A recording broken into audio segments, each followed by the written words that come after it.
Minister, you'll know that the world is saying with one voice at the moment that Black Lives Matter. And I raise this issue because it appears to me we should be cognizant of the fact that we probably stand in probably the whitest parliament in the world, and that our teaching profession should reflect the students that they teach. And we have been, I suppose, remiss in trying to get a teaching profession or get role model professions, if you might suggest, teaching, nursing, guards, that will reflect the general population. And I'm not sure of the statistics of the number of members of the travelling community or people of minority groupings who are in the teaching profession. But I think perhaps in your role, I'd be interested to know what kind of conversations are happening in the Department of Education about promoting such a pathway for people from various different backgrounds to be role models, to be leaders in education. Because I don't know the statistics, but I can only imagine that the teaching profession is probably similar to the political profession. There's a lot we can change in Irish society. Many people will have known of people who sit currently in this House who have said things that they should regret in relation to travellers, in relation to migrants, in relation to asylum seekers. So we have to find mechanisms in every single department as to how we can change attitudes. And many students now sit in classrooms with people with all sorts of different backgrounds now, which is to be welcomed. But the teacher, in most cases, is quite similar. So I just ask you to reflect on that and to see what the Department of Education is doing, or the colleges of teacher training are doing to reach out in order to have, as I say, an education profession, a teaching profession, an SNA profession, which is reflective of the student body. I want to ask about returning to school, because I do get frustrated sometimes when listening to the mixed messaging, as has been said before, the difference between how education is treated than how the economy is treated. And we speak about education in very different ways. When you talk about, about retail or about the economy, there's nothing that can't be addressed. Rent can be addressed. Rates can be addressed. Paying your staff can be addressed. But when people talk about schools losing teachers, Minister, you say the system hasn't changed because of COVID. Well, why can't the system change because of COVID? And I mentioned to you last time we spoke about a school in an acutely disadvantaged area, which is one student short of keeping a teacher for September. And every school is going to greatly struggle in September about keeping the show on the road, about getting students back into the classroom. There are secondary school principals who are telling me that we're going to lose a generation. That there are students that they've been clinging on to for years to keep them in the education system, who legally don't have to be there after age 16, who are now making the decision, I'm not going back. Why would I go back?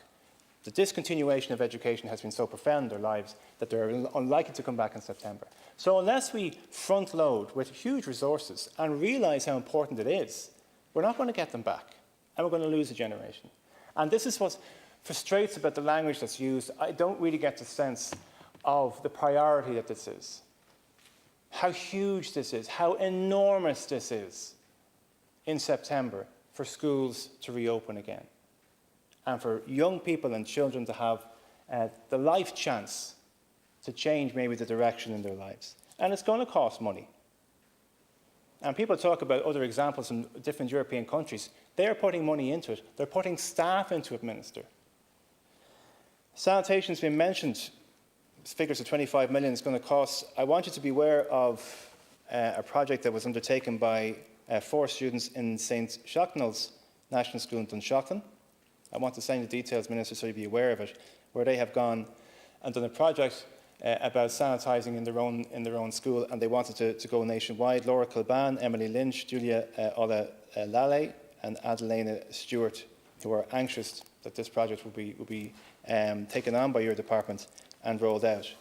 I want to ask you, Minister, about safe passes, because again it appears that there's imagination that could be used by your department which isn't being used. If you need a safe pass, if you're a construction worker or somebody wants to get an apprenticeship, safe pass is everything. But the system hasn't seemed to be able to bend to the new reality. So I'm told, I'm talking to the Connect trade union, the trade union movement is willing to step up to the mark, to fill in the gaps that need to be filled. There is an online potential for these courses to be delivered.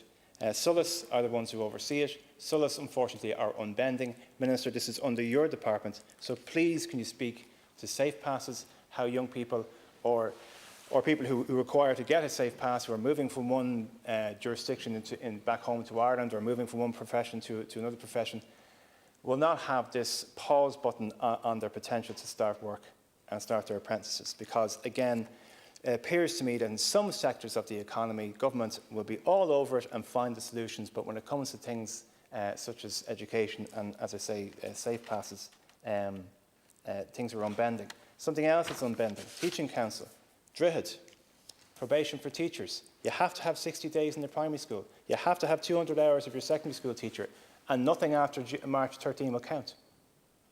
So you could have a primary school teacher who's done 59 days and is working from March 13th all the way up, doing the online, doing the best they can, trying to educate the children, doesn't count for their probation. And that, again, is another unbending arm of your own department. For some reason, they won't change their ways.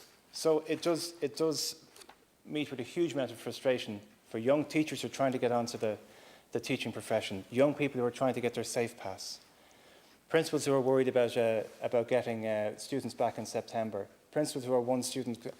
Everything is so unbending in the department. They just won't bend at all. But when it comes to economy and retail and all these other lobbyists who are on the radio every day of the week, the world can change for them. Because people need to buy flights and people need to buy snack boxes in supermarkets. You've mentioned July provision, and I appreciate the fact you've given an awful lot of airtime in this contribution and the previous contribution, and I congratulate you for that. But there is a rolling, ongoing scandal in this country about children who have a diagnosis of autism who don't have a school place in September, and it's going to be compounded this year because of COVID-19. And what happens every year, Minister, and I know it's between yourself and the Department of Health, and this is the classic problem in Irish education. When something falls between two departments and both departments have the perfect answer, it's their problem. And so you have parents who are struggling with this diagnosis and this challenge in their family, who are handed a list of schools and say, off you go.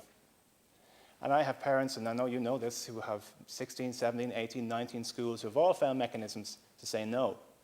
Now, you do have power within your own remit under the Admissions School Act to force the school, to demand of a school to open a unit. And I want you to speak to that as well, Minister. In general, what I'm asking you is that these are extraordinary times, and everybody appreciates that, and nobody sitting in any of these seats asking these questions, is not appreciative of the fact that it's a difficult time. But the Department of Education, again, unbending.